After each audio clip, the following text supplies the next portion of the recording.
Good evening! So for today's video is itutur ko kayo dito sa Baywalk ng Alcantara. So just come here to the Baywalk guys. So dahil maulan recently, so expected na medyo maputik dito guys. So sa gilid lang naman. So naka white shoes pa naman ako ng Alexander McQueen. Because I'm so hungry guys, nawala sa isipan ko na maputik pala dito. So sana nag-slippers na lang ako no.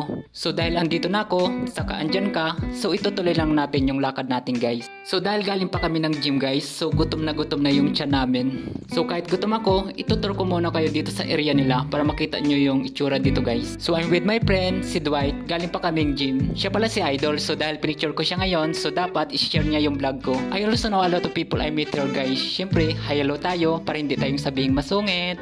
Guys, ang ibang tao nakatingin sa akin kasi ang ganda ng gimbal ko guys. Halatang nagbablog ako at saka kumukuha ng mga shot. As you know guys, one of my favorite is red tea. So parehong medium yung in-order namin guys. So medium is 35 pesos. Siyempre, dalawa kami ng friend ko, siya na yung nag-order. Selfie video na lang ako dito habang naghihintay ng order namin. So while waiting for orders, video okay muna kami guys. So my favorite song is The Script Rain. So here's my order guys. This is my favorite red tea nila. This is one of the best seller nila guys. Di ko sure, and this is just cost 35 pesos pag video. Lumipat kami dito guys kasi ang ganda ng backlight dito guys. Kita nyo naman diba ang pogi-pogi ko. O may picture pa ko dyan no. Kita nyo diba guys, opang-opa. So dahil magko-close na sila guys, uwi na kami.